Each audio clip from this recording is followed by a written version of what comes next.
ആരോ പറഞ്ഞു ഉമ്മൻചാണ്ടിയെ വിളിക്കാൻ. അന്ന് അദ്ദേഹം പ്രതിപക്ഷ നേതാവ്. കേട്ടുമാത്രം പരിചയമുള്ള ഒരാളെ സുശീല വിളിച്ചു.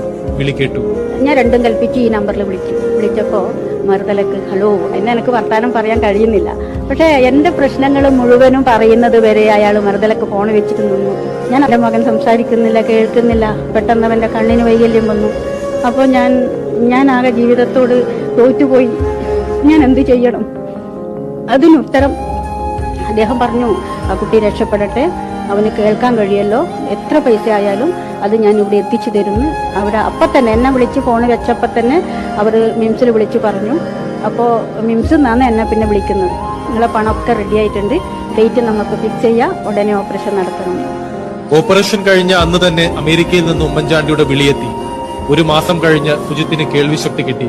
ആദ്യമായി ഫോണിലൂടെ അവൻ കേൾക്കേണ്ടത് ആരുടെ ശബ്ദമെന്ന് അമ്മയ്ക്ക് സംശയമുണ്ടായില്ല. ഇവൻ ആദ്യത്തെ ശബ്ദം അദ്ദേഹത്തിന്റെ കേട്ടത് ഹലോ.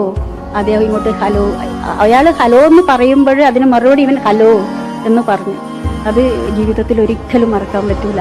ആരെന്നോ എന്തെന്നോ ഉമ്മൻചാണ്ടി തിരഞ്ഞില്ല. ആവലാതിയുടെ അടിവേര് തേടിയില്ല.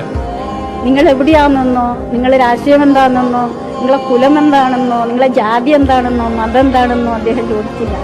പ്രശ്നം മാത്രം കേട്ടു.